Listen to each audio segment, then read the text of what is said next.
sekian presentasi dari kelompok kami. Sudah ada 3 pertanyaan dan alhamdulillah sudah terjawab.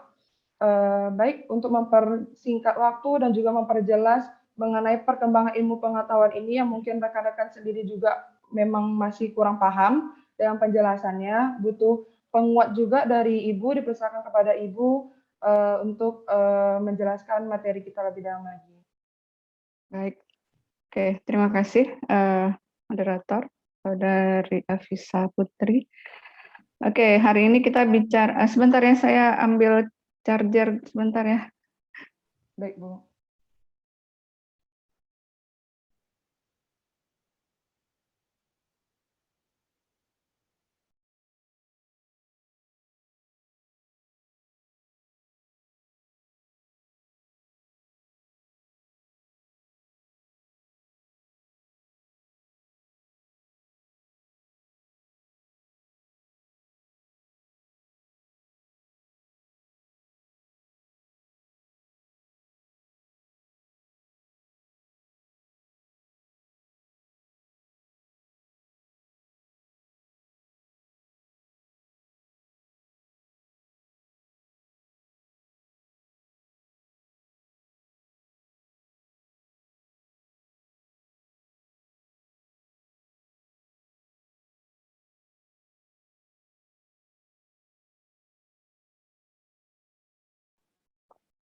Baik, jadi hari ini kita membahas mengenai perkembangan ilmu pengetahuan. Nah, tadi juga sudah dijelaskan oleh kelompok penyaji bahwa ada beberapa tahapan dari perkembangan ilmu pengetahuan yang tercatat di dalam sejarah, katanya seperti itu ya. Sejarah ini tentu adalah sejarah Barat yang diutamakan.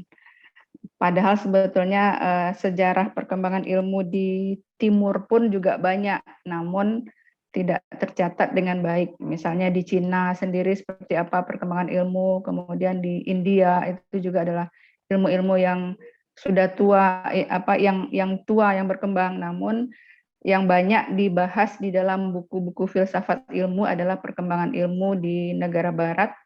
Dan perkembangan Islam pun kalau kita melihat di buku-buku filsafat ilmu itu diabaikan gitu ya.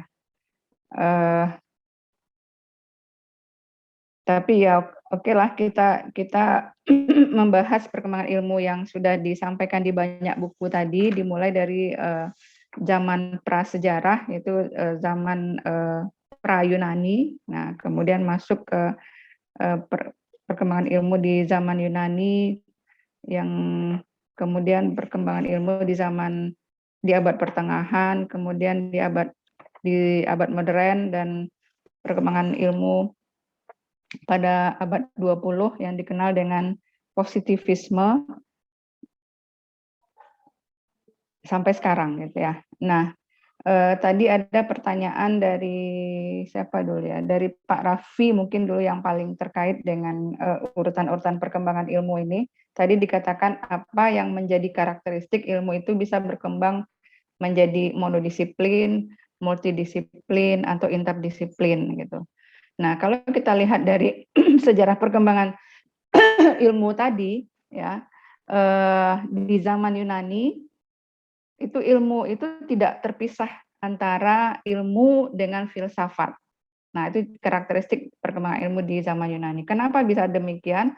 Karena pada zaman itu memang perkembangan ilmu itu diawali oleh orang berfilsafat.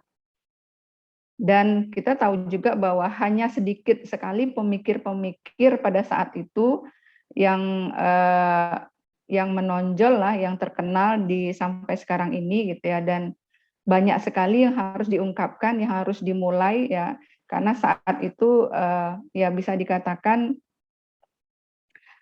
secara umum ini orang tidak percaya dengan ilmu, orang tidak percaya dengan kemampuan berpikir manusia itu sendiri. Secara umum orang berpikir bahwa manusia ini dikendalikan oleh kekuatan yang maha besar. Ya, jadi manusia itu hanya sebagai ya seperti robot-robot yang mengikuti takdir saja seperti itu, dan takdir itu dikendalikan oleh dewa-dewa ya. Namun sedikit orang berpikir bertentangan dengan kebanyakan yang difikirkan orang itu. Nah, itulah orang-orang yang muncul ya yang kita kenal, ada Aristoteles, ada Plato ya. Nah, pada saat itu mereka memang bukan langsung berpikir mengenai ilmu. Mereka berpikirnya tuh diawali dengan filsafat itu tadi, yang memaknai apa itu alam, seperti apa alam, kemudian memaknai apa itu manusia, sehingga mulai berkembang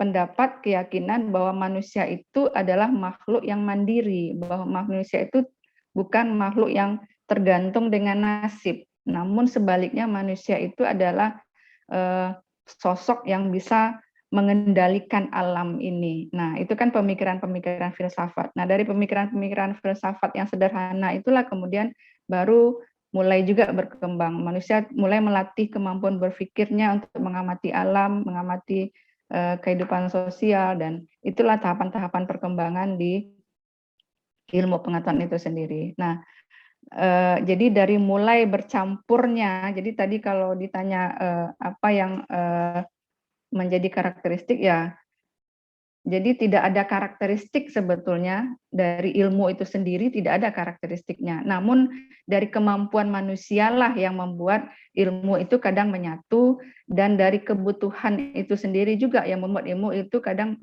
menjadi menyendiri, kemudian menjadi menyatu kembali, atau yang kita kenal dengan monodisiplin, ada multidisiplin, ada oligodisiplin gitu ya. Nah, jadi kalau kita lihat dari urutan perkembangan di awal, memang adalah karena disebabkan kenapa ilmu itu menyatu dengan filsafat. Nah, itu disebabkan karena sedikitnya sumber daya manusianya yang berpikir ke arah sana. Dan itu juga dimulai dari kemampuan manusia untuk membebaskan dirinya dari belenggu apa namanya itu, belenggu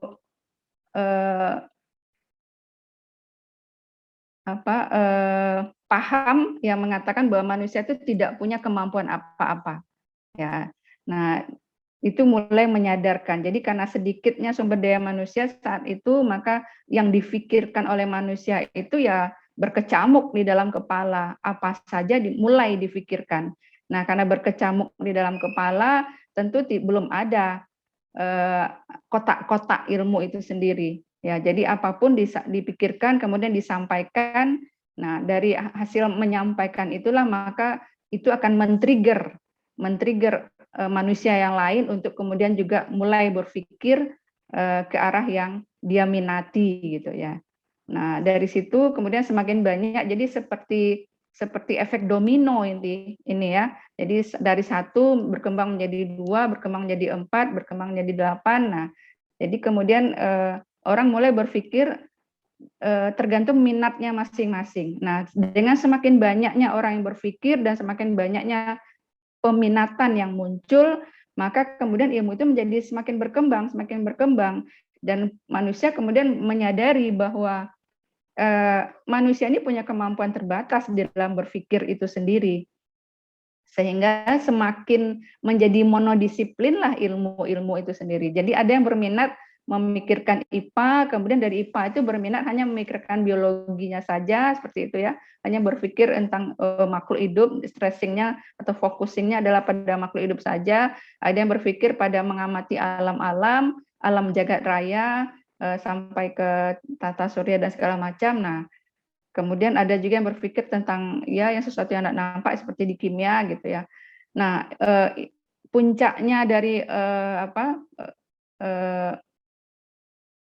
lebih ke spesifikan ilmu itu tadi, puncak perkembangannya adalah pada zaman positivisme, yaitu pada abad ke-20. Jadi setelah abad pertengahan, setelah abad modern ya. Nah, itu dipelopori oleh seorang filsuf yang bernama Auguste Comte. Auguste Comte itulah yang menetapkan bahwa ilmu itu ada kriteria-kriterianya tersendiri. Ya, jadi apa yang dimaksud dengan ilmu biologi? Nah, ini kriterianya. Apa yang dimaksud dengan ilmu fisika? Ini kriterianya. Jadi dia mencetuskan suatu aturan gitu ya, bahwa sebuah ilmu kalau dia berkembang menjadi satu disiplin ilmu atau monodisiplin, maka dia harus ilmu tersebut harus bisa menunjukkan karakteristiknya. Nah, di situ baru mulai berkembang ya. Auguste Comte itu dia di awal abad ke-20. Begitu juga dengan ilmu-ilmu sosial, kalau ingin mengatakan bahwa ini adalah ilmu sendiri, maka dia harus menjelaskan kepada masyarakat ilmiah bahwa karakteristik dari ilmu, misalnya sosiologi, karakteristik ilmu sosiologi itu adalah gini, gini, gini. Ruang lingkupnya adalah begini, begini, begini. Nah, itu dipelopori oleh Auguste Comte. Nah, tapi kemudian ketika di abad 21 ini sekarang, orang ya semakin banyak yang berpikir kan, semakin banyak yang berpikir, dan pemikiran manusia itu kan unik ya. Manusia itu selalu baru dalam hal pemikirannya. Jadi manusia sekarang berbeda dengan manusia kemarin, apalagi manusia di 1 tahun yang lalu, apalagi manusia di 5 tahun yang lalu. Walaupun manusianya itu juga orangnya. Jadi ke Anda nih berbeda setiap harinya, setiap saatnya. Dari Anda kecil sampai Anda meninggal nanti itu Anda adalah orang yang baru terus setiap harinya. Nah, kenapa? Karena pemikiran manusia itu ya tergantung dari situasi dan kondisi, kebutuhan juga. Nah, sekarang ini ketika ilmu itu sudah berkembang menjadi banyak sekali monodisiplin, orang kemudian merasa seperti antara satu ilmu dengan ilmu yang lain itu kok menjadi tidak ada komunikasi ya. Kok satu ilmu dengan ilmu yang lain itu saling menonjolkan diri, saling menganggap mereka yang paling dibutuhkan di perkembangan ilmu ini, bahwa ilmu mereka lah yang paling diperlukan untuk berkembangnya alam ini. Nah, jadi dari pemikirannya seperti itu kemudian orang berpikir lagi kalau ini terjadi akan ada gap, akan ada sesuatu yang tidak bisa dijelaskan secara holistik. Nah, seperti itu. Ya, jadi butuh kembali menjembatani antara satu ilmu dengan ilmu yang lain. Nah, sekarang kita lihat kembali bahwa pemikiran holistik itu di mana-mana muncul lagi di abad 21 ini ya. Tidak hanya dalam hal aspek kognitif ya, tapi kemudian ya juga ilmu itu tidak akan bisa berkembang, tidak akan bisa membuat manusia menjadi sejahtera kalau tidak dimasukkan aspek sikap, aspek etika ke dalamnya. Nah, itu kembali yang orang pikirkan ya. Sehingga ya seperti yang kita lihat sekarang ini ada lagi ya muncul kembali ilmu-ilmu yang menyatukan ilmu-ilmu, baik itu ilmu-ilmu serumpun maupun antar rumpun gitu ya. Kalau di IPA kita lihat IPA terpadu, kalau di IPS ada IPS terpadu gitu ya. Dan ya bisa menghubungkan juga antara IPA dengan IPS, misalnya di dalam ilmu geografi. Nah, geografi sekarang tidak hanya membahas, tidak memisahkan lagi ya. Ada penelitian yang menyatukan antara IPA dengan IPS-nya, karena geografi itu kan sesuatu yang luas sesungguhnya, membahas ya mulai dari membahas bagaimana bumi ini ya sampai kepada hubungan bumi dengan manusianya sendiri. Nah, itu adalah penyatuan antara benda hidup dengan benda mati. Nah, jadi sekali lagi karakteristik itu tidak muncul dari ilmunya itu sendiri, namun karakteristik kenapa dia menjadi monodisiplin, kenapa dia menjadi multidisiplin, itu adalah dari kebutuhan manusia itu sendiri, dari kemampuan manusia itu sendiri. Nah, sehingga menyebabkan ya berubah-berubahlah pandangan orang terhadap ilmu. Kadang ya ketika kita di awal kita melihat ilmu itu sangat sangat padu gitu ya, tidak bisa terpisahkan antara filsafat dengan ilmu. Dan saat itu adalah karena sumber daya manusianya yang memang sedikit, tapi kemudian efek yang sedikit itu efek dari lahirnya ilmu atau pemikiran yang dicetuskan di awal itu menyebabkan orang lain pun berpikir hal yang sama, sehingga banyak yang berpikir. Ketika banyak yang berpikir, menjadi ilmu itu semakin tersekat-sekat satu sama lain, dan puncaknya itu tadi di abad 20 itu di era positivisme itu. Tapi kemudian dari era positivisme sekarang mengerucut lagi untuk mencoba menyatukan lagi ilmu-ilmu itu sesuai dengan kebutuhan saat ini kembali. Nah, itu yang bisa saya tambahkan dari pertanyaan Pak Raffi tadi. Kemudian dari pertanyaan Pak Tommy, hubungan filsafat Islam dan filsafat Yunani dalam mendorong perkembangan ilmu pengetahuan. Oke, ini bisa kita lihat dari dua versi. Kalau versi Barat, ya, mereka tidak mengakui keberadaan dari filsafat Islam, itu pasti, ya. Walaupun ilmu pengetahuan itu di abad pertengahan itu di dunia Barat sangatlah kelam, tapi di dunia Timur itu sangat berjaya. Ilmu pengetahuan di negara-negara Islam itu sangat berjaya akibat mereka mampu menerjemahkan temuan-temuan dari para filsuf Yunani saat itu.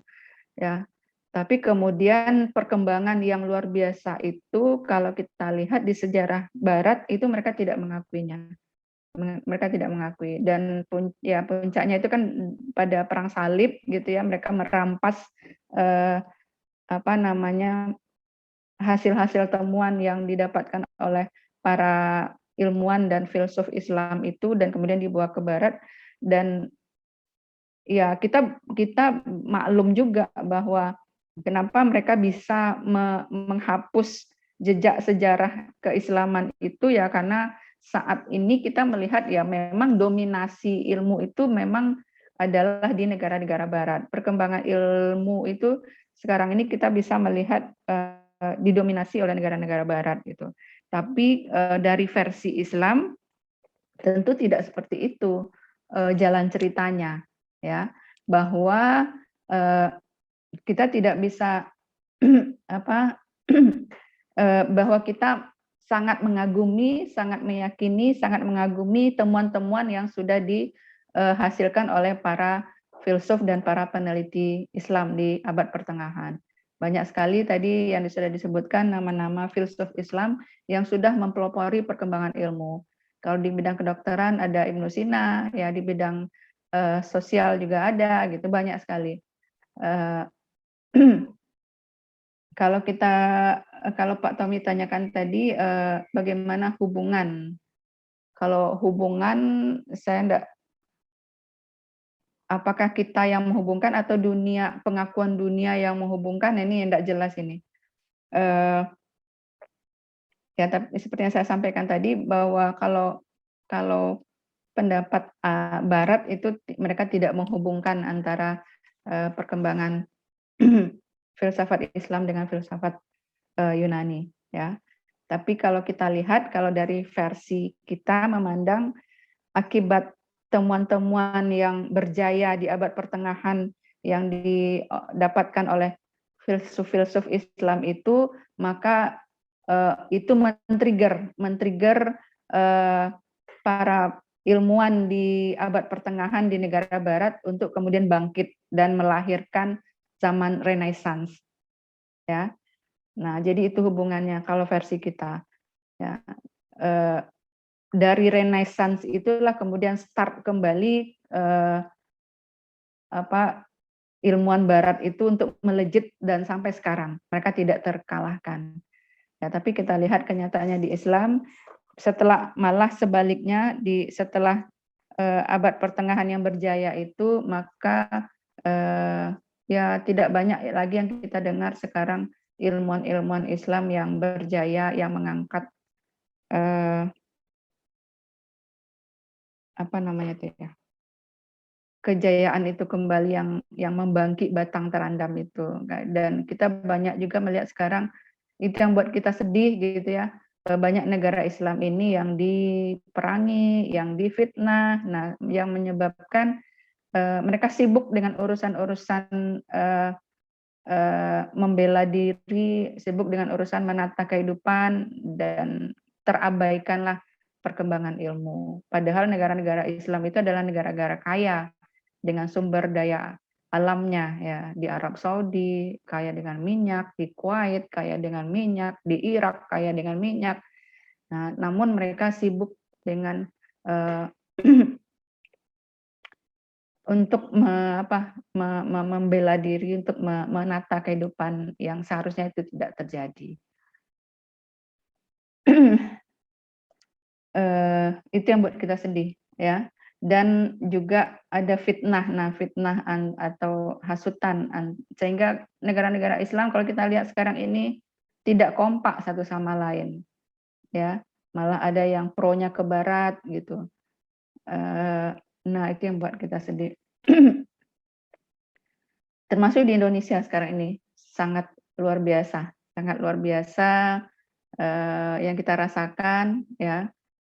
Sesuatu yang dulu tidak pernah terdengar sekarang seperti terkesannya diada-adakan gitu ya, sehingga terkesannya ada fitnah terhadap orang Islam. Namun ya kita sebagai umat Islam ya tentu ya apalagi Bapak dan Ibu dan saya adalah bekerja di bidang pendidikan, memang harus menanamkan cinta agama, menanamkan cinta pengetahuan, sehingga dengan rasa kepercayaan diri kita bahwa ada masa jaya dari ilmuwan-ilmuwan Islam itu yang membuat ilmu pengetahuan ini berkembang menuju kepada sebuah kemodernan ya pada saat itu. Nah, itu kemudian yang tetap harus kita nyalakan api semangat meneliti itu bagi anak didik kita ya, tanpa meninggalkan agama dan membangun kerjasama dengan ya sesama umat gitu ya. Oke, berikutnya dari pertanyaan yang ketiga.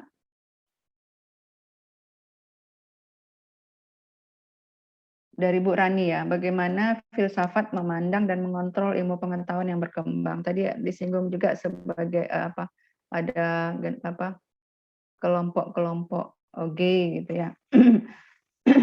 Nah sekali lagi saya sampaikan bahwa filsafat yang berkembang itu adalah filsafat Barat yang banyak. Nah kalau filsafat Barat memandang perkembangan ilmu itu kontrol tertingginya, jadi kita melihat Barat itu tentu adalah standarnya adalah PBB gitu ya.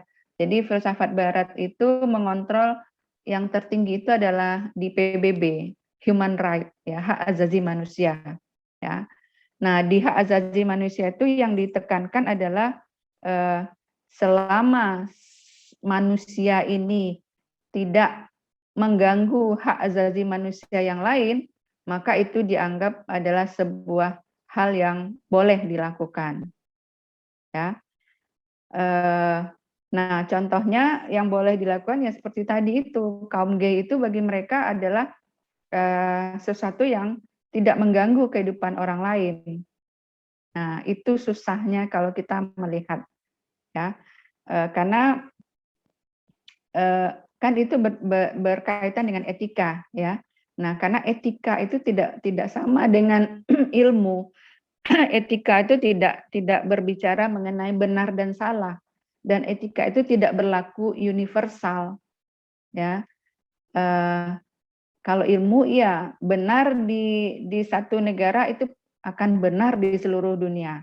Namun etika tidak seperti itu. Etika memandang baik dan buruk dan dia bersifat lokal ya, ada sekat-sekat ya. Etika di Indonesia itu berbeda dengan etika di negara Amerika, berbeda dengan etika di negara Eropa, atau berbeda dengan etika di negara sesama Asia, Jepang, Cina, dan lain sebagainya. Ya, apalagi kalau kita bicara tentang agama di sana, etika orang Islam berbeda dengan etika orang Kristen, berbeda dengan etika orang Hindu dan segala macam.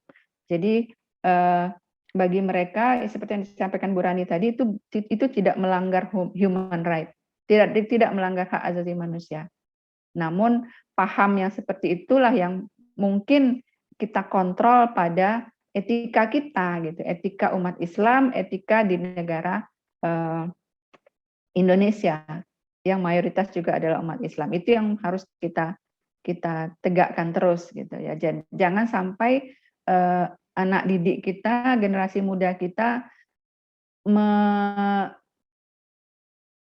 mengadopsi etika Barat itu sebagai lifestyle-nya, ya, sehingga mereka merasa ya itu kan hak asasi saya, mau saya berpasangan dengan perempuan atau mau saya berpasangan dengan laki-laki, itu adalah hak asasi saya. Nah, itu yang berbahaya sekali bagi kehidupan generasi muda kita di Indonesia, di negara Islam. Ya, artinya adalah di pemahaman kita sebagai orang pemeluk agama Islam. Ya, karena sekali lagi etika itu tidak berlaku universal. Ya, namun bagi mereka seperti cloning pada manusia itu tidak etis, ya. Kenapa tidak etis mereka menganggapnya? Karena nampak itu akan menimbulkan kemudaratan bagi orang yang melakukan itu. Jadi karena itu adalah sebuah eksperimen itu kan adalah harus meminta izin dari manusia yang menjadi sampelnya, gitu ya. Karena kalau tidak ada izin dari sampel yang digunakan, maka itu sudah melanggar hak asasi manusia. Nah, di situ mereka berpatokan sehingga mengatakan bahwa cloning itu pada manusia itu adalah melanggar etika. Namun sekali lagi gay itu tidak ada treatment yang diberikan, itu adalah keputusan mereka pribadi dan itu tidak mengganggu orang lain katanya, sehingga itu tidak masuk ke dalam ranah etika yang harus diilegalkan. Itu ya penjelasannya.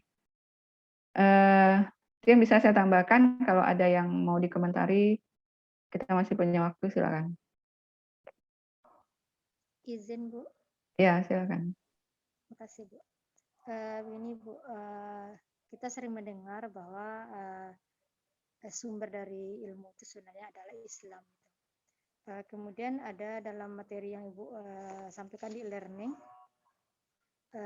ada di sana masa kegelapan Barat. Di waktu itu terjadi perkembangan ilmu bagi kaum Islam itu dalam tahap kegemilangan gitu. Nah, peserta didik juga sering meminta tersebut Bu, bahwa sebenarnya yang ahli-ahli itu berasal dari Islam dan ilmu itu berasal dari Islam. Jadi di Ustadz juga sering mengatakan seperti itu. Nah, bagaimana kita menghadapi komentar tersebut Bu? Apakah betul sumber dari segala ilmu itu adalah Islam?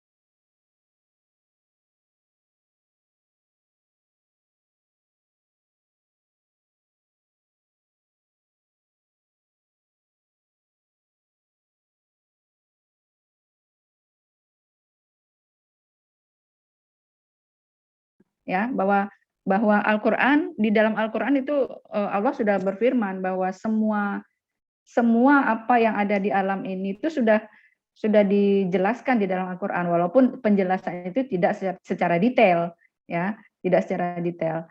Nah, itulah gunanya penafsiran, itulah gunanya hadis-hadis yang disampaikan oleh Nabi dan penjelasan-penjelasan oleh pakar yang lainnya, ya. Tapi itu hanya dipercaya oleh orang Islam, ya kan? Dan tadi Bu Eka mengatakan bahwa di abad pertengahan itu di negara-negara Islam ilmu berkembang pesat. Itu memang betul. Jadi jangan takut menjelaskan itu. Namun juga jangan ada salah paham bahwa saat itu di negara barat pun sudah banyak ilmuwan, ya. Di negara barat sudah banyak ilmuwan saat itu. Tetapi kendalanya adalah mereka tidak boleh mengeluarkan hasil-hasil temuan, hasil-hasil penelitian yang bertentangan dengan kebenaran yang dideklarasikan oleh gereja. Nah, itu. Jadi misal karena apa? Karena kekuasaan tertinggi pada masa itu adalah kekuasaan oleh gereja. Pemerintahan ini di bawah kekuasaan gereja. Ya, jadi seperti Kopernikus saat itu, ya, yang mengatakan bahwa matahari adalah pusat tata surya. Ya, itu teori heliosentris. Tetapi gereja sudah lebih dahulu mengatakan bahwa bumi sebagai pusat tata surya. Ya, artinya adalah kebenaran yang harus diyakini oleh masyarakat adalah bahwa bumi sebagai pusat tata surya. Ketika ada sebuah kebenaran baru yang dimunculkan dan itu tidak melalui restunya gereja, maka itu tidak diakui sebagai sebuah kebenaran sehingga pada akhirnya dia dihukum gitu ya. Nah, jadi bukan hanya ilmuwan itu bukan hanya berasal dari negara Islam saat itu, ilmuwan itu sudah ada juga di negara Barat, ya apalagi kalau kita lihat ke zaman Yunani itu juga di negara Yunani juga sudah ada gitu ya. Tetapi temuan yang mereka hasilkan di abad pertengahan itu memang mati suri. Kenapa? Karena mereka tidak dibebaskan untuk bereksperimen, tidak dibebaskan untuk meneliti, tidak dibebaskan untuk berpikir oleh gereja. Sementara di negara Islam mereka mendapat kebebasan itu, sehingga yang mendominasi ilmu saat itu memang adalah ilmu-ilmu yang berkembang dari negara Islam. Namun ketika zaman Renaissance muncul, ketika kebangkitan kembali dari ilmuwan Barat itu menenggelamkan kekuasaan gereja, itu mereka putar balikkan fakta itu. Diputar balikkannya fakta itu. Nah, mutar balikannya apa? Temuan-temuan yang didapat oleh negara-negara Islam itu diambilnya secara paksa, ya melalui peperangan saat itu. Kemudian merekalah yang mendeklar, yang mengumumkan kepada dunia bahwa mereka yang menemukan itu, ya walaupun jejak sejarah Islam itu tidak bisa dihapuskan, tetapi setelah abad pertengahan itu kan kejayaan Islam kan mulai menurun, ya. Nah, temuan-temuan yang dipelopori oleh negara Islam itu kan kemudian diambil alih oleh negara Barat kembali. Ya, jadi ketika ada temuan, ya misalnya seperti Ibnu Sina, dia menemukan obat-obatan, ya. Tapi kemudian yang meneruskan temuan obat-obatan itu sampai sekarang ini kan memang para ahli Barat lagi gitu. Nah, jadi karena putusnya perkembangan keilmuan di negara Barat itu menyebabkan di negara Islam itu menyebabkan orang Barat berjaya kembali, dan mereka ya di banyak buku mereka itu mereka tidak memasukkan sejarah perkembangan ilmu yang dipelopori oleh ilmuwan-ilmuwan Islam itu gitu.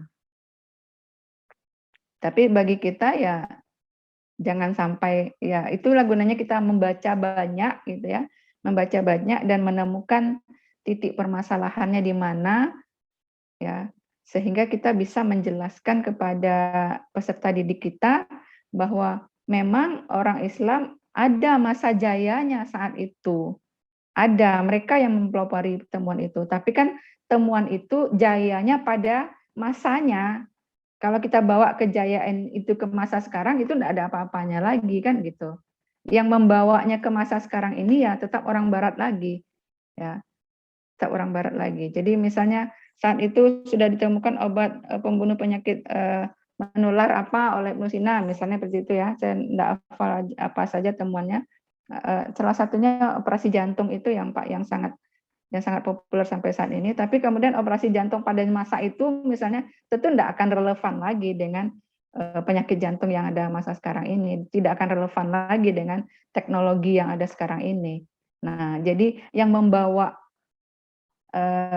perkembangan itu dari masa abad pertengahan sampai ke abad 21 sekarang ini memang orang barat kembali gitu. Jadi mereka dapatkan ilmu itu untuk menginspirasi mereka, kemudian mereka kembangkan dengan cepat sehingga seolah-olah mereka lah yang sudah berjaya sejak awal gitu. Nah, itu ya. Jadi penjelasan itu memang perlu disampaikan ya, bahwa yang menginspirasi mereka kembali ya, walaupun inspirasi awalnya itu memang berasal dari Yunani karena memang diakui oleh ilmuwan Islam bahwa mereka menerjemahkan temuan-temuan awal, pemikiran-pemikiran sederhana awal di masa Yunani oleh filsuf-filsuf Yunani itu mereka terjemahkan di negara Islam, kemudian mereka gali, mereka pelajari, mereka gali, mereka kembangkan. Kemudian hasil pengembangan mereka diambil oleh Barat, kemudian dikembangkan lagi. Nah, sehingga nampaklah bahwa ilmu itu bergerak terus dan maju gitu. Oke, Bu Eka. Terima kasih, Bu. Oke, ada yang lain? Izin, Bu. Oh ya, ada Pak Tommy, ada Bu Suratul. Pak Tommy dulu, Pak Tommy sepertinya di tempat keramaian ini. Ya, betul, Bu. Bagus suatu aja, Bu. Oke. Terima kasih kepada Ibu yang telah memberikan kesempatan. Terima kasih juga kepada Pak Tommy dan rekan-rekan yang lain. Di sini saya ingin bertanya, Bu. Tadi disampaikan bahwasanya ilmu pengetahuan itu sangat berkembang dengan sangat pesat sekali gitu, Bu. Tadi Ibu juga sudah menyampaikan bahwasanya yang harus kita tanamkan ke anak kita adalah cinta kepada agama dan cinta kepada ilmu pengetahuan, dalam arti lain bahwasanya anak-anak ini kita harus tanamkan nilai-nilai agama, semua nilai yang ada di dalam agama. Karena kita Islam, tentu agama Islam yang kita tanamkan seperti akidahnya gitu, Bu. Kemudian yang ingin saya tanyakan di sini, Bu, dari banyaknya ilmu pengetahuan yang berkembang hari ini, kira-kira, Bu, selain penanaman nilai agama, ilmu apalagi yang sangat penting untuk kita tanamkan kepada anak, sehingga di masa yang akan datang mereka menjadi generasi yang kuat gitu, Bu. Karena juga disampaikan bahwasanya saat kita meninggalkan anak itu harus dalam kondisi kuat, jangan tinggalkan anak dalam kondisi lemah gitu, Bu. Jadi saya ingin bertanya, kira-kira ilmu-ilmu dasar lain selain ilmu agama apalagi yang harus kita siapkan sehingga generasi kita di masa yang akan datang itu menjadi generasi yang kuat. Mungkin itu, Ibu. Terima kasih. Assalamualaikum warahmatullahi wabarakatuh. Waalaikumsalam warahmatullahi wabarakatuh. Nah, di sini ya. Jadi tadi kita sudah bicara tentang Al-Qur'an ya, Bu Zuratul. Sebetulnya di dalam Al-Qur'an itu ilmu apapun ada. Ya. Jadi agama Islam itu adalah agama yang luar biasa yang tidak hanya mengatur akidah kepada kepada Yang Maha Kuasa. Jadi agama Islam itu mengatur hubungan horizontal dan hubungan vertikal. Ya. Dan kemudian juga sangat mengatur bagaimana manusia ini secara individu-individu bisa memanage dirinya, ya, menyadar. Jadi di dalam Al-Qur'an itu sudah disampaikan bahwa kamu harus mengenal dirimu sendiri. Nah, itu salah satunya kan ada di 9 kompetensi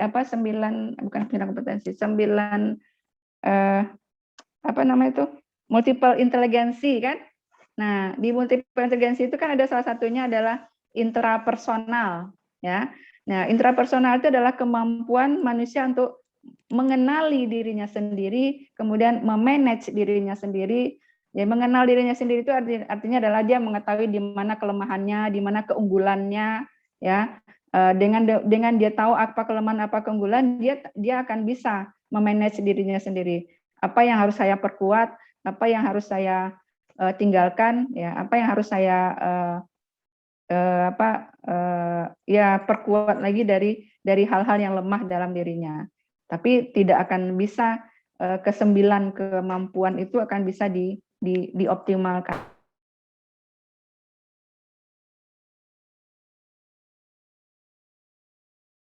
Ketika kita menyadari siapa kita, mau kemana kita,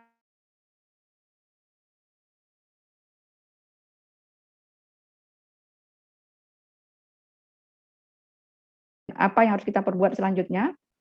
Kalau anak sudah sadar saja dengan hal yang tersebut, ya insya Allah dia tidak akan kemana-mana, tidak akan berpikir yang aneh-aneh. Ya, jadi tanamkan kepada diri anak bahwa dia harus mengenal, dia harus tahu manusia ini, ya dalam Al-Quran itu kan sudah ada, manusia itu hidup di 3 alam. Ya, alam sebelum dia lahir ke dunia, alam saat dia ada di dunia, dan alam setelah dia meninggalkan dunia.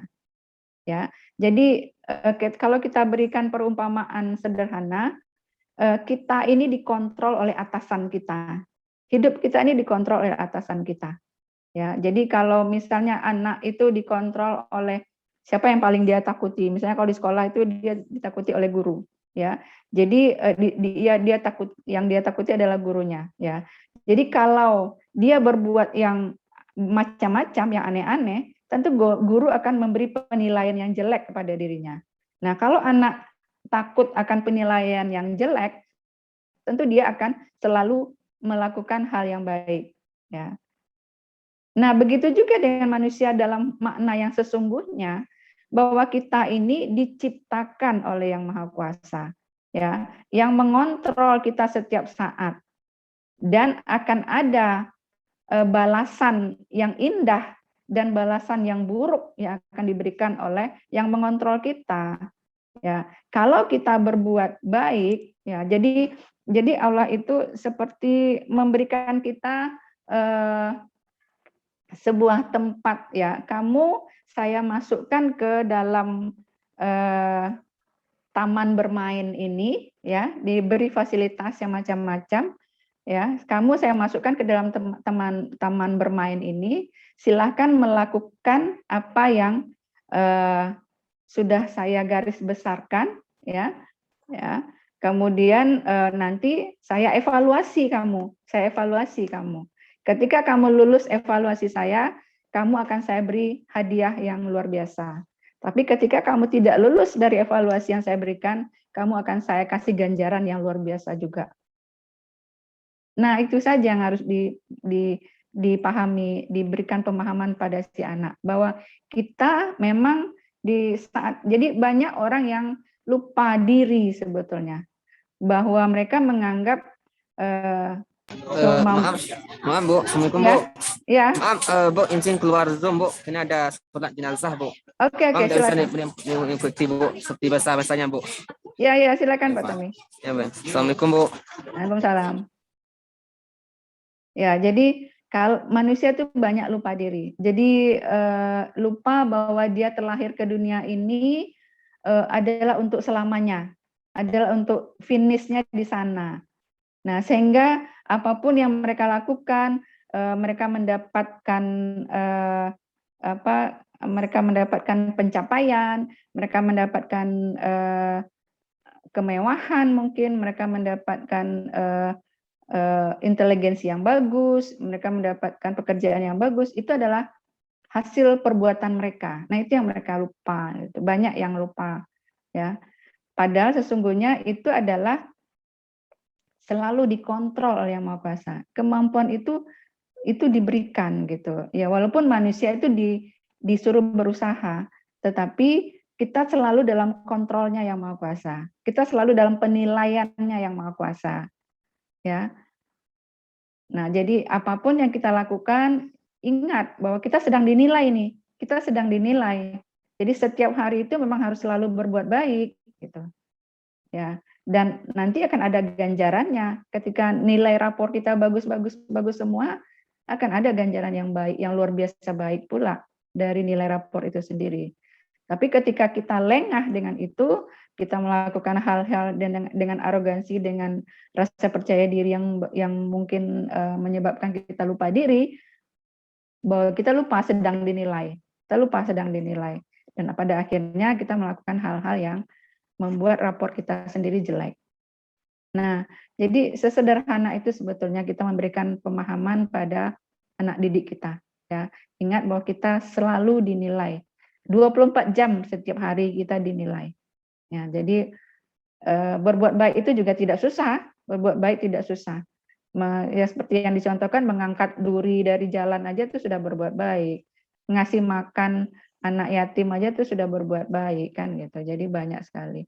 Tidak bersuara keras saja pada orang tua itu sudah berbuat baik. Nah, jadi itu mungkin yang ditanamkan pada peserta didik. Oke. Terima kasih, Bu. Iya. Masih ada? Kalau tidak ada, kita cukupkan. Ya, silakan tadi sudah ditutup ya oleh kelompok 6.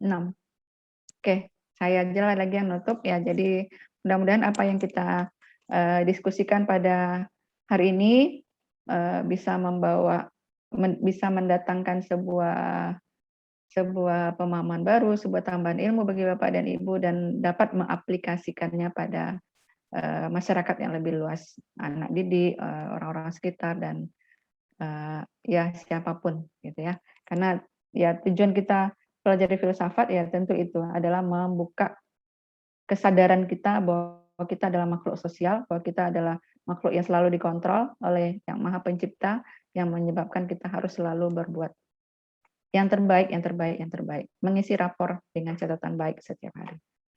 Oke, masih ada satu materi lagi ya minggu depan sebelum kita ujian mid semester.